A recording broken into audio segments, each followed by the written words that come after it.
Scotland, centuries-old hatreds between Catholics and Protestants are relived every week by fans of Glasgow's two famous football clubs, Celtic and Rangers. The bigotry and the animosity stems from way, way back hundreds of years, but it's a very real contemporary threat, and rightly is known as Scotland's shame. Parcel bombs were sent to the manager of Celtic and other high-profile supporters.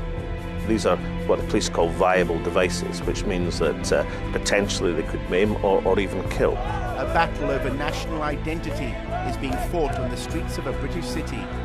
They do not like Britain, and they see themselves as having a hatred of Britain. The ancient and bitter sectarian tensions of the north of Ireland were simply decanted into West Central Scotland.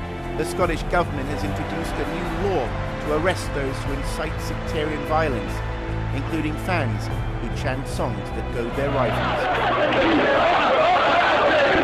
We've been singing songs about the IRA for years. It's never gonna stop.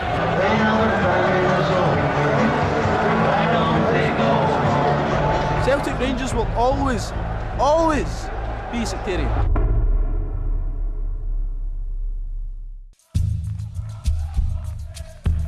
In April 2011, two football fans from the west of Scotland made parcel bombs and posted them to the manager of a rival team.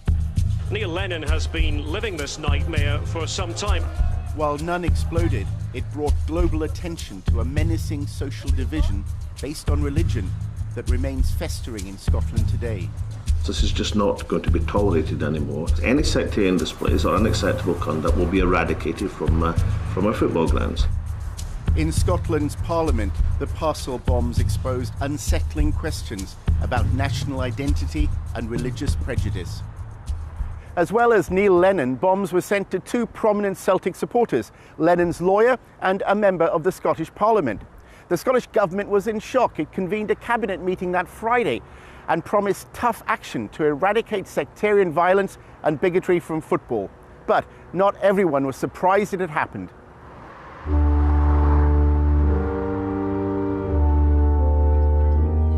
Everyone who lives in the west of Scotland knows how deep-seated and entrenched the bigotry and sectarianism can be.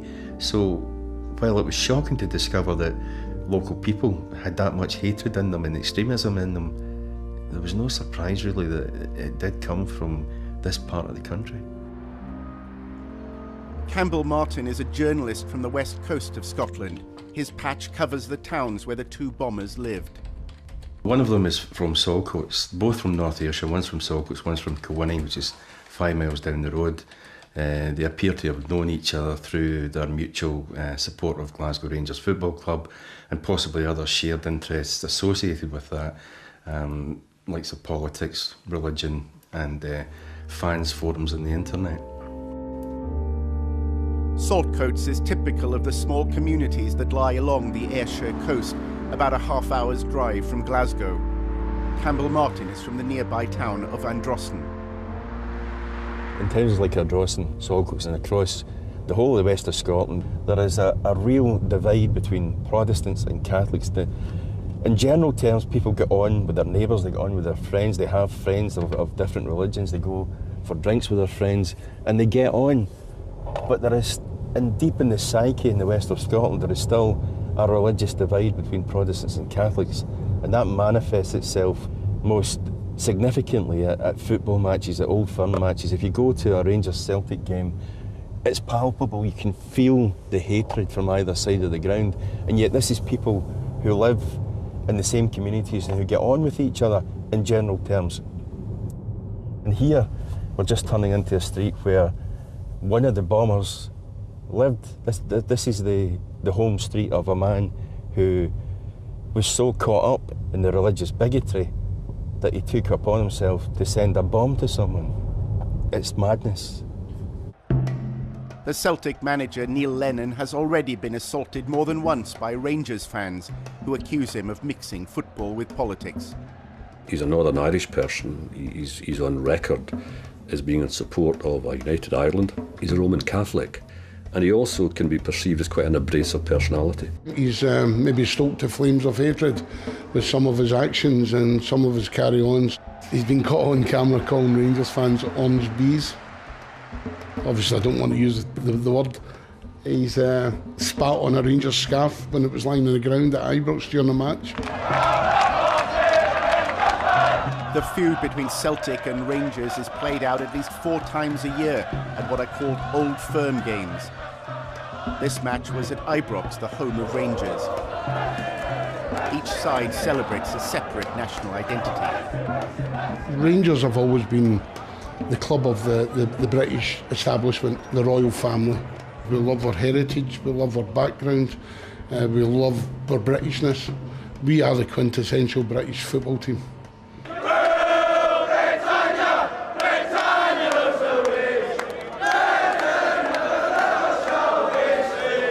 The loyalists, they're loyal to the crown, whereas Celtic are more Republican, they're no loyal to the crown, they don't fancy the crown.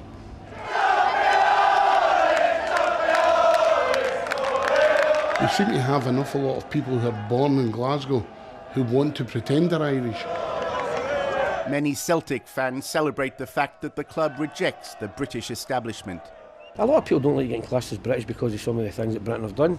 They're entering illegal wars, and a lot of people don't like being called British. I'm Scottish, Scottish-Irish, I would class myself as.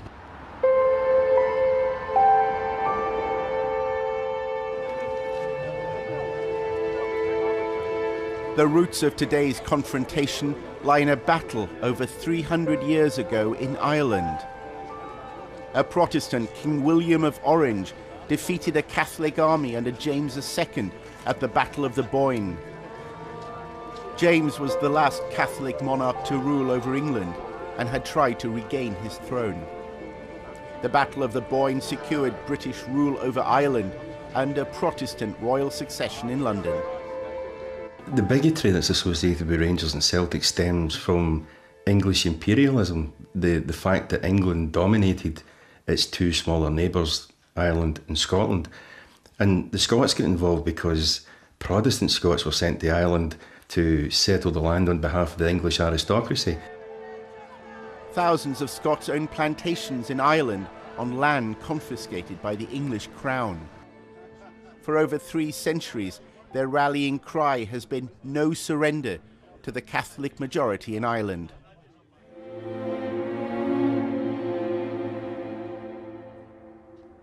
The hatreds bred on Irish soil were soon transported as a byproduct of tragedy to the west coast of Scotland. In the 1840s and 1850s, there was Europe's greatest human catastrophe, the Great Irish Famine, with probably slightly over 1 million people dying from famine-related diseases and 1.2 million emigrating. So at that period they were almost searching for survival. I mean, to put it absolutely bluntly, growing up in Ireland meant preparing to leave Ireland. At that time, Scotland was the 2nd most prosperous nation in the world. Industries in the Glasgow area needed workers, and the Irish were a source of cheap labour. One of the things, especially in the 19th century, that Scottish entrepreneurs did, by recruiting Irish workers for the mills, for the ironworks and for the coal mines, they often settled them in separate villages. And to this day, in parts of West Central Scotland, you can actually point to small villages, most of them now deindustrialised, which are overwhelmingly Protestant or overwhelmingly Catholic. Huge communities of Irish established themselves in the west of Scotland. One set of immigrants, the Catholics, formed a football club called Glasgow Celtic. The other formed Glasgow Rangers. Rangers was established in 1872 with links to the Protestant Church of Scotland. By the early 20th century, Catholic players were asked to leave the club. Loudon's Bar in the Govan district of Glasgow is a gathering place for fans before a match. Rangers' identity as a Protestant club loyal to the British Crown was sealed when another group of Irish immigrants came to Scotland. Rangers became the predominantly Protestant club, if you like, when Northern Ireland shipbuilders came over in 1923 to work in Govan. They couldn't support, obviously, the Catholic club, that was Celtic, so they supported the nearest club, which was Rangers. Now we were Church of Scotland formed anyway, so the two of them married together. On the other side of Glasgow, Baird's Bar is a favourite haunt for Celtic fans. The club won Europe's most prestigious trophy in 1967. The bar is a memorial to the club's footballing history as well as its Irish heritage. Celtic was founded in 1888 at a local Catholic church. Celtic was founded for St Mary's, just along the road there, and it was to feed the poor. They were founded as a charity.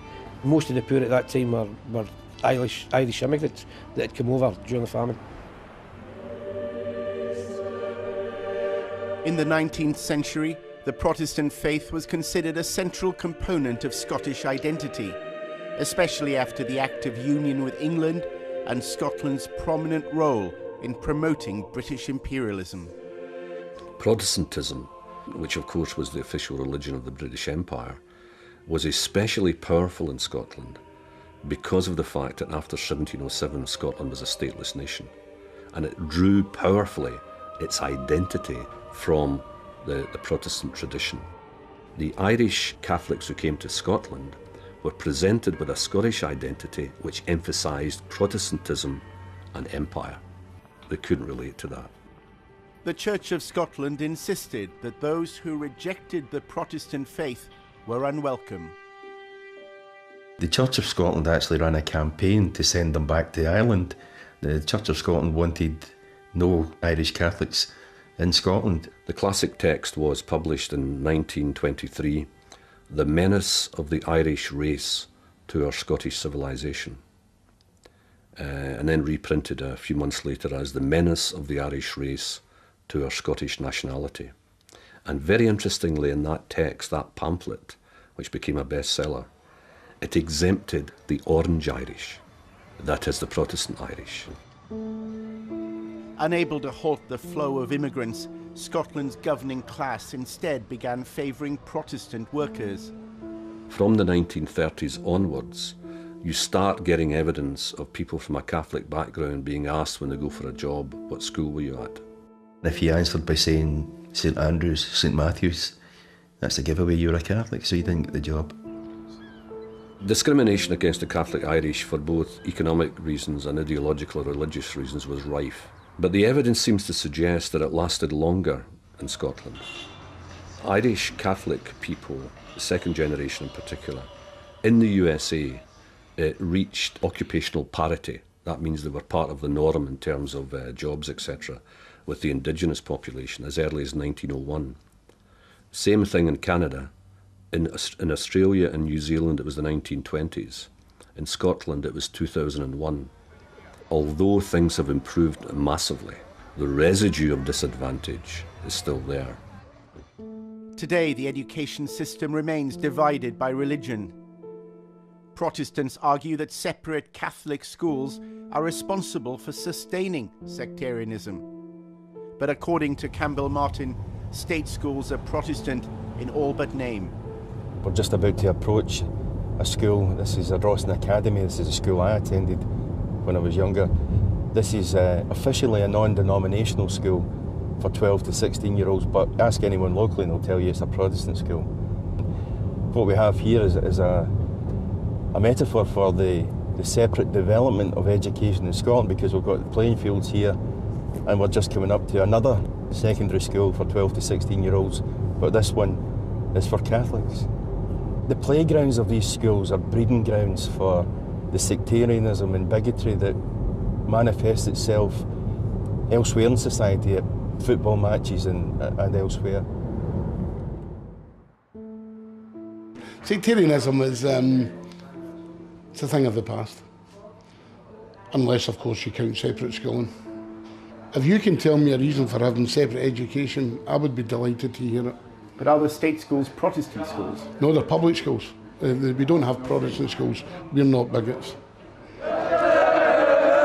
At football grounds, sectarianism takes shape in song. After the parcel bombs were sent to the Celtic manager and prominent supporters, the Scottish government introduced a law that aim to outlaw aggressive chanting.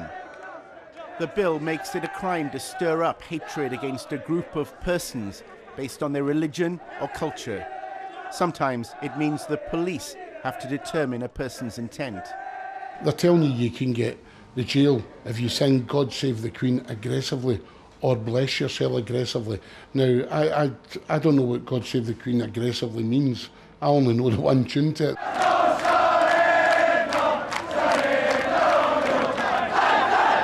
Songs like No Surrender they've tried to ban, but they can't ban No Surrender for the simple reason being it's a song about, again, triumphalism. You get people saying that songs are offensive. The Irish national anthem, the Soldiers' song, is offensive. That's not offensive to me. You know, it's a national anthem of a country. It's not offensive. Celtic come to Ibrox and you hear it all the time. It's like they sing the Irish national anthem and they boo the British national anthem. So it's messed up, it's strange, it's a strange mentality. One chant that has been targeted by the police is a Rangers anthem called the Billy Boys.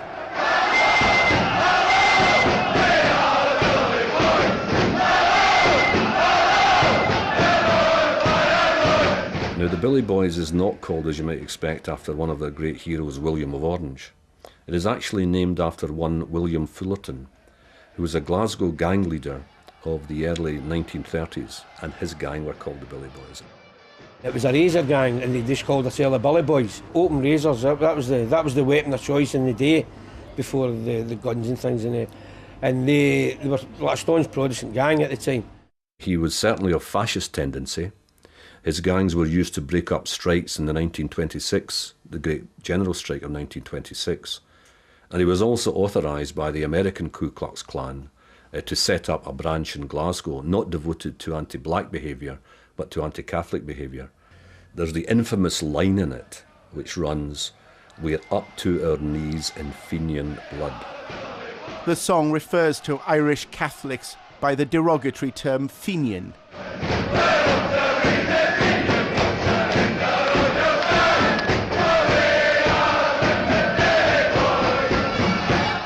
Basically, it was a gang song in the day, and it was just took over to Ibrox as a song for the Rangers fans.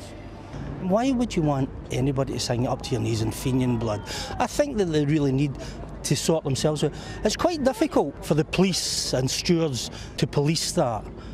The fans should police it. Rangers have sang songs like the Billy Boys for a number of years, and they say that this is offensive. The Billy Boys in my book is not entirely an offensive song because it's tribalism. That's all they sing. Everything they sing is offensive. We just got to take it. That's one of the songs that come under the banning order, because of the Fenian reference in it. Most people and most normal people think this has been a total overreaction by the government. It seems that they've took a sledgehammer to crack a nut. Some Rangers fans say they no longer chant the most offensive slogans, including an expletive directed at the Pope, referred to by the acronym FTP. The Rangers fans, to be fair to them, have stopped singing it. We have been asked to stop singing Up to our Knees in Fenian Blood. We've asked to be stopped singing Adding On the Pope at the end. We stopped it. FTP, you've seen that FTP everywhere. You've seen that everywhere. That was the most common graffiti in the city of Glasgow was FTP. And that was just directed at the Pope. All of a sudden, everybody's anti-Catholic, everybody's anti-Celtic, everybody's anti-Irish. You could not make this up. If you grow up in the west of Scotland, if you're born a Protestant and raised a Protestant, you will grow up and you will know the songs. I mean, it's inevitable. You know them. I know them. It's the same on the Catholic side. It's indoctrinated. You learn it at the knee, as it were. Another song banned under the recent legislation is known as the famine song. The words of the famine song is, "Why don't you go home? Why don't you go home? The famine is over, why don't you go home?" We fed them washed in fires of Glasgow. From Ireland they came. Brought us nothing but trouble and shame. Well, the famine is over, why don't they go home? They're saying that we come over here because of the famine. Now the famine's over, why don't you go home? You've got your potatoes back, why don't you go back to Ireland? The reason why Rangers fans sang, "Why don't you go home, why don't you go home," it was humour. The so-called famine song was not an attack on Irish people. It was not an attack on Catholics. It was not an attack on people that starved to death. The famine song was a satirical attack on the so-called Glaswegians who believe they are Irish. It's a racist song. It's not a funny subject. Like, millions of people died through the famine. Celtic fans come into Glasgow, they have Ireland flags, and they think Glasgow is part of Ireland.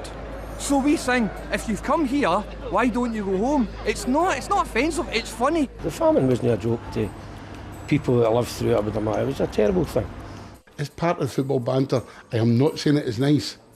I am not saying there's any excuse for it, but what I am saying, it's not going to cause anybody to cry in their bed at night. The songbook of the Celtic fans often highlights rebellion against colonial rule, especially in Ireland.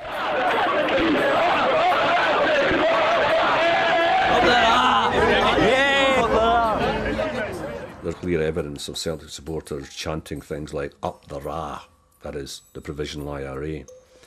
Now, their argument is these are purely political statements and they are unambiguously non-sectarian. We've been singing songs about the IRA for years. It's never gonna stop. They said they were gonna arrest people singing songs about the IRA. It didn't stop anybody, you know, not at all. They sing songs about Irish prisoners of war. They sing very, very offensive songs to normal, common sense, common-minded people. The old IRA, as they call them, absolutely murdered and slaughtered Protestants for being Protestants in Ireland. They basically done an ethnic cleansing in Ireland that all the people up here seem to think, oh no, that's okay, it's just a bit of crack.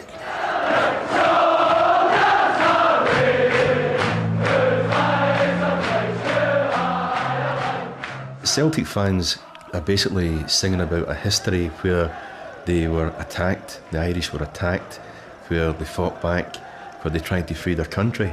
The Rangers fans and the Protestant and British side of it is basically glorying in the fact that they did occupy a country and take over a country. The rivalry between the two clubs extends beyond the battlegrounds of Ireland to a broader worldview. The Protestant side is more about imperialism. They'll support Israel because it seemed to be part of the Western hegemony in the Middle East.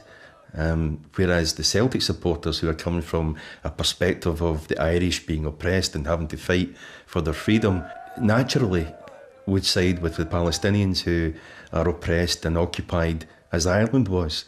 Celtic fans see themselves as some sort of freedom fighters of the oppressed all over the world. I mean, they go about with T-shirts with Che Guevara on them. They support the Basque region. They fly Palestinian flags.